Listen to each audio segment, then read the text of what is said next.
السلام علیکم ورحمۃ اللہ وبرکاتہ۔ ان الحمد للہ نحمده ونستعینه ونستغفره ونؤمن به ونتوکل علیہ ونعوذ باللہ من شرور انفسنا ومن سیئات اعمالنا من يهده الله فلا مضل له ومن يضلل فلا هادي له وأشهد أن لا إله إلا الله وحده لا شريك له وأشهد أن محمدًا عبده ورسوله صلى الله عليه وسلم. أما بعد فإن خير الحديث كتاب الله وخير الهدي هدي محمد صلى الله عليه وسلم وشر الأمور محدثاتها وكل محدثة بدعة وكل بدعة ضلالة وكل ضلالة في النار. اللهم صل على محمد وعلى آل محمد كما صليت على إبراهيم وعلى آل إبراهيم إنك حميد مجيد. اللهم بارك على محمد وعلى آل محمد كما باركت على إبراهيم وعلى آل إبراهيم إنك حميد مجيد. رب اشرح لي صدري ويسر لي أمري واحلل عقدة من لساني يفقهوا قولي. رب زدني علما.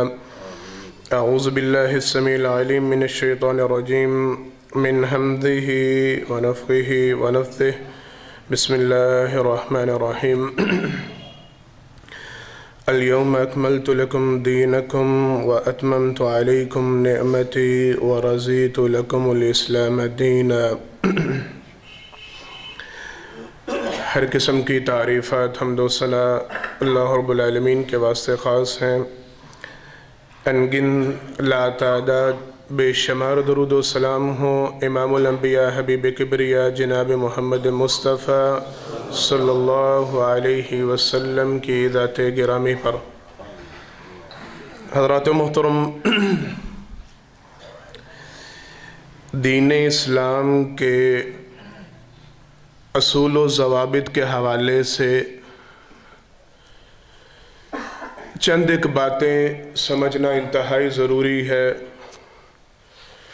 میری یہ گزارش ہے ابتدا سے آخر تک بڑی توجہ کے ساتھ بات کو سنیے گا. تھوڑا سا علمی بحث مباحثہ ہے آج کی گفتگو میں، اور مقصد ایک تو بات کو سمجھانا علمی طور پر بھی، اور دوسرا جو بھی بات سنے اسے انتہائی توجہ سے یاد نشین کیجئے گا، کیونکہ یہ ہمارے دین کے لیے، ایمان کے لیے، اعمال کی قبولیت کے لیے دلائل بھی ہیں. لہذا میری گزارش ہے بڑی توجہ کے ساتھ سب ساتھی بات کو سنیں. قرآن کریم میں اور احادیث مبارکہ میں اسلام کے کچھ اصول اور ضوابط بیان کیے گئے ہیں، کچھ قواعد قوانین بیان کیے گئے ہیں، اور ان کا ماننا ہر اس شخص کے لیے لازم ہے جو اپنے آپ کو مسلمان کہنا کہلوانا چاہتا ہے، جو اپنے آپ کو اسلام میں شامل سمجھتا ہے. اس کے لیے ان قواعد و قوانین کو ماننا ضروری ہے. اگر وہ نہیں مانے گا اس کا ایمان خطرے میں ہے، یا ایمان باقی ہی نہیں رہے گا. اور یہ میں بات جو ایمان کے باقی نہ رہنے کی کر رہا ہوں، انشاءاللہ یہ بات بھی قرآن و حدیث سے ثابت کروں گا. وہ اصول و ضوابط کیا ہیں، قواعد اور قوانین کیا ہیں؟ پہلا ضابطہ، پہلا اصول، میں نے ساروں کا تذکرہ نہیں کرنا، آج کے موضوع کے حوالے سے جو بات ہے صرف انہی قواعد اور قوانین کا تذکرہ کرنا انشاءاللہ. قرآن کریم کی ایک آیت مبارکہ بھی تلاوت کی گئی ہے. اللہ رب العالمین ارشاد فرماتے ہیں اليوم اکملت لکم دینکم واتممت علیکم نعمتی ورضیت لکم الاسلام دینا. اللہ کی طرف سے اعلان ہوتا ہے، اے پیغمبر صلی اللہ علیہ وسلم، آپ اعلان کریں، ان لوگوں کو بتلا دیں. اللہ نے اس بات کو قرآن کریم میں رہتی دنیا تک محفوظ کر دیا ہے. اکملت لکم دینکم، ہم نے آج کے دن یوم عرفہ کے دن یہ آیت مبارکہ نازل ہوتی ہے، ہم نے آج کے دن آپ کے اوپر اپنے دین کو مکمل کر دیا ہے۔ اتممت علیکم نعمتی، ہم نے اپنی نعمت کو تمام کر دیا ہے، دینی اعتبار سے، اسلام کے اعتبار سے، شریعت کے اعتبار سے۔ جو احکامات اللہ کی طرف سے نازل ہونے تھے، جو دین اترنا تھا، جو معاملہ آپ کو سمجھایا جانا تھا، آگے لوگوں کی تعلیم کا، ہدایت کا سبب بننا تھا، الیوم اکملت لکم، اللہ کی طرف سے اعلان ہو چکا ہے، اللہ نے آج اس دین کو مکمل کر دیا ہے۔ اتممت علیکم نعمتی، اللہ نے اپنی نعمت کو مکمل اتمام تک پہنچا دیا ہے۔ ورضیت لکم الاسلام دینا، اللہ نے آپ کے لیے بطور دین اسلام کو پسند کیا ہے، اسلام کو منتخب کیا ہے۔ اب بقا کا، اب فلاح کا ایک ہی ذریعہ ہے، وہ یہ کہ جو دین آپ پہ مکمل کر دیا گیا، جس کا اہتمام ہو چکا، جو اس دین کو مانے گا، جو اس دین کو قبول کرے گا، وہی فلاح پائے گا، وگرنہ کوئی شخص فلاح نہیں پا سکتا۔ یہ اللہ تعالیٰ کی طرف سے نبی کریم صلی اللہ علیہ وسلم کے اوپر آیت مبارکہ کو نازل کیا گیا، قرآن کریم کا حصہ بنایا گیا۔ اسی حوالے سے بات کو تھوڑا مزید سمجھ لیجئے۔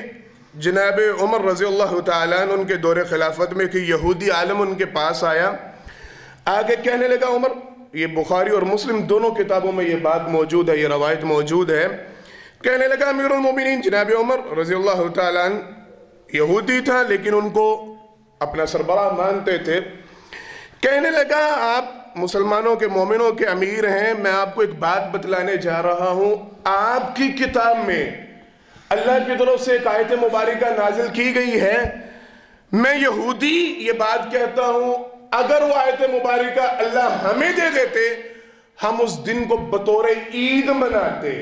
بڑی توجہ، عید منانے کا تذکرہ ہونے لگا ہے، کہنے لگا ہم اس دن کو بطور عید مناتے اگر وہ آیت ہمیں مل جاتی۔ جناب عمر رضی اللہ تعالیٰ عنہ کہنے لگے کون سی آیت مبارکہ کا تذکرہ کر رہے ہو، کیا آیت ہے؟ کہنے لگا آپ کی کتاب میں ایک آیت ہے، الیوم اکملت لکم دینکم واتممت علیکم نعمتی ورضیت لکم الاسلام دینا۔ اللہ نے آپ کے پیغمبر صلی اللہ علیہ وسلم پر اپنی نعمت کے مکمل ہونے کا، دین کے مکمل ہونے کا، بطور دین اسلام کو پسند کرنے کا اللہ کی طرف سے جو اعلان ہوا ہے، اللہ کی قسم یہ اس قدر بڑی خوش نصیبی کی بات ہے، یہ اس قدر اعزاز کی بات ہے، یہ آیت اگر ہمیں مل جاتی تو ہم اس دن کو بطور عید مناتے۔ جناب عمر رضی اللہ تعالیٰ عنہ کہنے لگے الحمدللہ ہمارے اوپر یہ آیت نازل ہی عید کے دن ہوئی تھی، عرفہ کے دن نازل ہوئی تھی، اگلے دن ہمارا عید کا دن تھا، اور جس دن یہ آیت نازل ہوئی وہ جمعہ کا دن تھا۔ سرور کائنات صلی اللہ علیہ وسلم نے اسے ویسے ہی ہم مسلمانوں کے لیے بطور عید قرار دیا ہے۔ الحمدللہ ہمارے لیے پہلے یہ خوشی کا سامان ہے۔ یہ بات بیچ میں ضمناً آ گئی ہے، آپ صلی اللہ علیہ وسلم کے اوپر اس آیت مبارکہ کو نازل کیا گیا، اللہ کی طرف سے یہ پیغام پہنچایا گیا، مالک نے جو دین آپ صلی اللہ علیہ وسلم پہ نازل کرنا تھا وہ آپ صلی اللہ علیہ وسلم سے آج سے تقریباً 1450 سال پہلے مکمل کر دیا گیا۔ یہ پہلا قاعدہ، پہلا قانون، پہلا اصول، بڑی توجہ کے ساتھ میں بات تھوڑی سی یہیں پہ سمجھا دوں۔ قرآن کریم میں ایک آیت مبارکہ ہے، اللہ رب العالمین ارشاد فرماتے ہیں ما فرطنا فی الکتاب من شیء، ہم نے اس کتاب میں کسی چیز کو چھوڑا نہیں۔ جو چیز، جو دین، جو شریعت، جو معاملہ، اللہ نے ہر بات کا اس کتاب میں مکمل تذکرہ کر دیا ہے۔ مکمل رہنمائی کا یہ ذریعہ ہے کتاب۔ کوئی بندہ یہ نہیں کہہ سکتا کہ نہیں قرآن اس حوالے سے خاموش ہے، حدیث اس حوالے سے چپ ہے۔ نہیں، اللہ نے دین مبارکہ کو مکمل کر دیا ہے۔ جو دین اللہ کی طرف سے نازل کیا گیا وہ مکمل۔ میں تھوڑا سا بات کو مزید آگے بڑھا دوں، پھر نتیجے کی طرف انشاءاللہ جاتے ہیں۔ سرور کائنات صلی اللہ علیہ وسلم کی 2 حدیث مبارکہ اس حوالے سے 2 روایات ملتی ہیں، الفاظ کے تھوڑے تھوڑے فرق کے ساتھ۔ آپ صلی اللہ علیہ وسلم نے ایک دن صحابہ کرام رضوان اللہ علیہ مجمعین ان کے درمیان تشریف فرماتے، سرور کائنات صلی اللہ علیہ وسلم نے فرمایا میرے صحابہ اس بات پہ گواہ رہنا، یاد رکھنا، ہر وہ چیز جو خیر کی طرف رہنمائی کرتی ہے، جو اللہ کے قریب کرتی ہے، یہ جنت کے قریب کرتی ہے، جسے عرف عام میں ہم نیکی کہتے ہیں، سرور کائنات صلی اللہ علیہ وسلم نے فرمایا میرے صحابہ گواہ رہنا، میں نے ہر وہ چیز جو خیر کا ذریعہ ہے، جو نیکی کی طرف لے کے جاتی ہے یا جنت کی طرف لے کے جاتی ہے، میں محمد صلی اللہ علیہ وسلم نے تم تک پہنچا دی ہے۔ پھر آپ صلی اللہ علیہ وسلم نے فرمایا میرے صحابہ گواہ رہنا، ہر وہ چیز جو شر کا دروازہ کھولتی ہے، برائی کی طرف لے کے جاتی ہے، برے کام گناہ میں شمار ہوتی ہے، یہ جہنم کے قریب کرتی ہے، اللہ سے دور کرتی ہے، آپ صلی اللہ علیہ وسلم نے فرمایا میرے صحابہ گواہ رہنا، میں نے ہر وہ چیز تم صحابہ تک پہنچا دی ہے۔ ایک روایت۔ دوسری روایت مبارکہ سرور کائنات صلی اللہ علیہ وسلم نے خطبہ حجۃ الوداع کے موقع پر صحابہ کرام رضوان اللہ علیہ مجمعین ان سے یہ سوال کیا تھا، میرے صحابہ میں تم سے سوال کرتا ہوں، اللہ کی طرف سے میں محمد صلی اللہ علیہ وسلم پہ جو ذمہ داری ڈالی گئی تھی، جو دین مجھے آپ اللہ کی طرف سے پہنچانے کی ایک ذمہ داری سونپی گئی تھی، میرے صحابہ بتلاؤ کیا تم اس بات پہ گواہ بنتے ہو میں نے وہ دین تم تک پہنچا دیا؟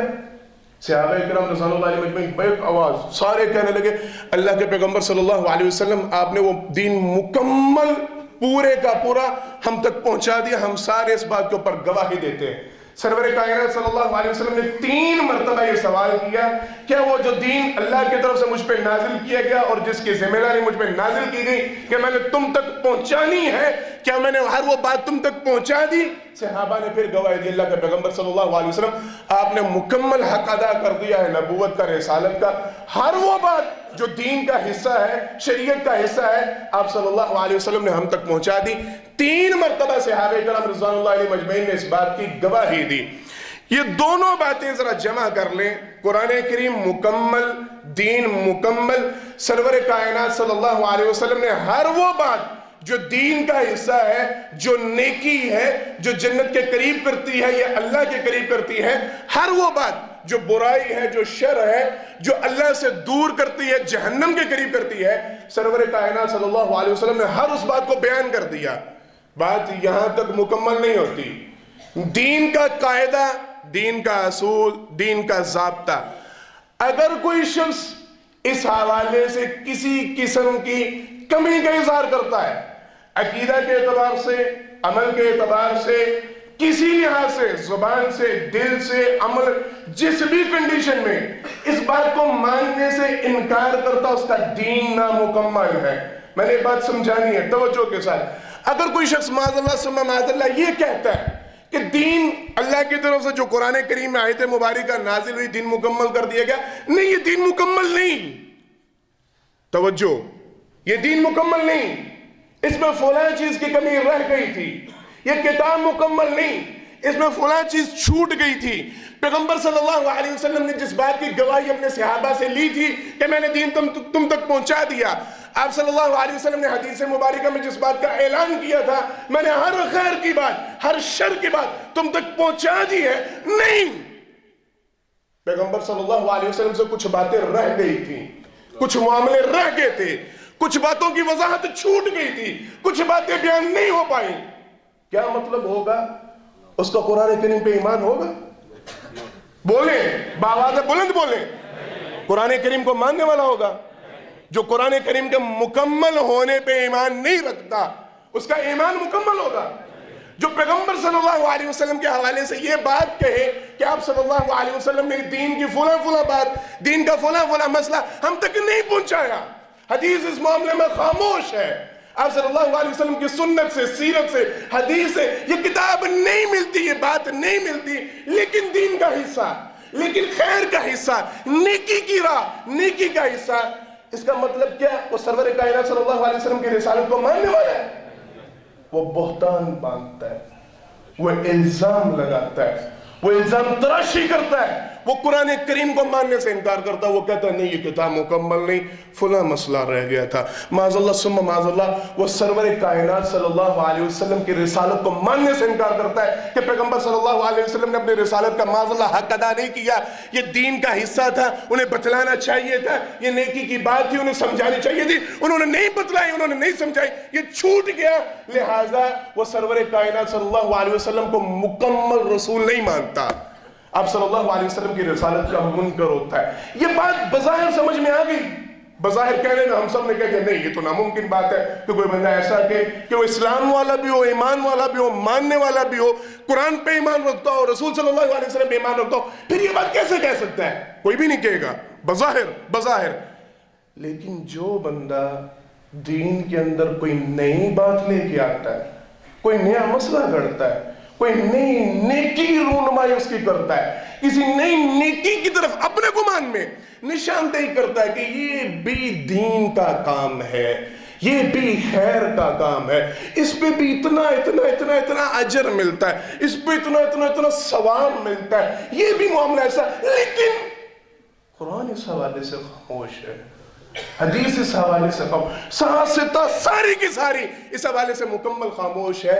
اگرچہ بظاہر وہ زبان سے نہیں کہہ رہا کہ نبی کریم صلی اللہ علیہ وسلم نے دین مکمل پہنچایا یا نہیں پہنچایا، حقیقت تو یہی ہے، اظہار تو وہ اسی بات کا کر رہا ہے. جس چیز کو وہ بطور نیکی پیش کرنا چاہ رہا ہے، بطور دین پیش کرنا چاہ رہا ہے، وہ دین نہ اس کتاب میں نہ نظر آتا ہے، نہ نبی کریم صلی اللہ علیہ وسلم کی سنت میں، اب صلی اللہ علیہ وسلم کی بات میں نظر آتا ہے. تو پھر وہ اسی بات کا اظہار کرتا ہے نا کہ قرآن میں یہ معاملہ رہ گیا تھا، یا حدیث میں یہ معاملہ رہ گیا تھا، میں نے اس بات کی، ہمارے عالم نے، ہمارے مفتی نے، ہمارے جس نے بھی اس بات کی طرف نشاندہی کی، معاذاللہ نبی کریم صلی اللہ علیہ وسلم سے رہ گئی. یہی مطلب میں نے کہا تھا. میں بات اپنی طرف سے نہیں کروں گا انشاءاللہ، نہ ہمارا یہ طریقہ ہے. قرآن کے حوالے سے، حدیث کے حوالے سے ہم بات کریں گے. قرآن کریم اللہ رب العالمین فرماتے ہیں قُلْ هَلْ نُنَبِّئُكُمْ بِالْأَخْسَرِينَ أَعْمَالًا.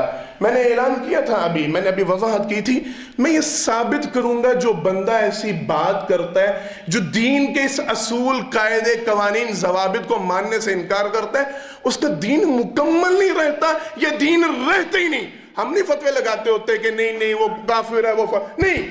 قرآن کا فیصلہ ہے، حدیث کا فیصلہ ہے، جو قرآن کہے گا ہمارا اس پہ ایمان ہے، جو نہیں مانے گا قرآن کریم. قُلْ هَلْ نُنَبِّئُكُمْ بِالْأَخْسَرِينَ أَعْمَالًا الَّذِينَ ضَلَّ سَعْيُهُمْ فِي الْحَيَاةِ الدُّنْيَا وَيَحْسَبُونَ أَنَّهُمْ يُحْسِنُونَ صُنْعًا أُولَئِكَ الَّذِينَ كَفَرُوا بِآيَاتِ رَبِّهِمْ وَلِقَائِهِ فَحَبِطَتْ أَعْمَالُهُمْ فَلَا نُقِيمُ لَهُمْ يَوْمَ الْقِيَامَةِ وَزْنًا ذَلِكَ جَزَاؤُهُمْ جَهَنَّمُ بِمَا كَفَرُوا وَاتَّخَذُوا آيَاتِي وَرُسُلِي هُزُوًا. قاری صاحب محترم، میں نے صحیح پڑھا سارا؟ کوئی ایک لفظ مجھے بتلا دیجئے گا کہ میں اپنی طرف سے ایڈ کر رہا ہوں تو اللہ مجھے معاف فرمائے. آپ قابل گرفت ہوں، میں مجھے پکڑ سکتے ہیں کہ نہیں یہ قرآن کا حصہ نہیں تھا، آپ نے قرآن بنا کے معاذ میں سنا لیا. یہ قرآن کریم کا فیصلہ. اللہ کہتے ہیں اے پیغمبر صلی اللہ علیہ وسلم ان سے کہیے، آپ اعلان کیجئے، قرآن کریم کی آیت پڑھیے، قُلْ هَلْ نُنَبِّئُكُمْ بِالْأَخْسَرِينَ أَعْمَالًا، کہ تم لوگوں کو سب سے زیادہ خسارہ پانے والے لوگوں کے متعلق نہ بتلاؤں. الَّذِينَ ضَلَّ سَعْيُهُمْ فِي الْحَيَاةِ الدُّنْيَا وَهُمْ يَحْسَبُونَ أَنَّهُمْ يُحْسِنُونَ صُنْعًا. ایسے افراد سب سے زیادہ خسارہ پانے والے ہیں جو اپنی زندگی میں ایسے اعمال کرتے ہیں جو گمراہی کے کام. کون کہہ رہا ہے؟ کون کہہ رہا ہے؟ اللہ. کہاں پہ؟ قرآن کریم میں. میں نہیں مفتی، امام، وہ نہیں، کوئی چکر ہی نہیں، صرف قرآن کا فیصلہ. الذین ضل سعیہم. ہم نہیں کہتے کہ یہ گمراہی کے کام ہے، یہ فلاں ہے، یہ فلاں ہے، نہیں، قرآن کہتا ہے الذین ضل سعیہم فی الحیات الدنیا، جنہوں نے اپنی دنیا کی زندگی برباد کر دی غلط کاموں میں، گمراہی کے کاموں میں. وہم یحسبون انہم یحسنون صنعا، گمان یہ کرتے رہے بڑا نیکی کا کام ہے. یہ تو محبت کی دلیل ہے، یہ تو اندر کی بات ہے، یہ تو یہاں سے نکلے گا. جسے محبت ہوگی وہ منائے گا، جسے نہیں پیار ہوگا وہ خاموش. یہ ساری باتیں. وہم یحسبون انہم یحسنون صنعا، گمان یہ کرتے ہیں، خیال یہ کرتے ہیں بڑا ہی اچھا کام اور بڑی رونق ہے، بڑا شاندار کام، بڑا پیسہ، بڑا کچھ ہو رہا ہے. وَهُمْ يَحْسَبُونَ أَنَّهُمْ يُحْسِنُونَ صُنْعًا. اللہ فرماتے ہیں أُولَئِكَ الَّذِينَ كَفَرُوا بِآيَاتِ رَبِّهِمْ وَلِقَائِهِ. توجہ، پوری توجہ، یاد رکھنی ہے یہ بات. أُولَئِكَ الَّذِينَ كَفَرُوا بِآيَاتِ رَبِّهِمْ وَلِقَائِهِ. ان کا ایمان ہے، یہ مومن ہے، ایمان مکمل ہے، یہ قرآن پہ ایمان رکھتے ہیں، رسول صلی اللہ علیہ وسلم پہ ایمان رکھتے ہیں. اللہ فیصلہ فرماتے ہیں اولئک الذین کفروا بآیات ربهم ولقائه. جو اس طرح کی حرکتیں کرتے ہیں، جو اس طرح کے اعمال رکھتے ہیں، جو اس طرح کے عقیدے رکھتے ہیں، جو اس طرح کے کاموں کو دین کا حصہ بناتے ہیں، یہ وہ لوگ ہیں جنہوں نے رب کی آیتوں کا کفر کیا ہے.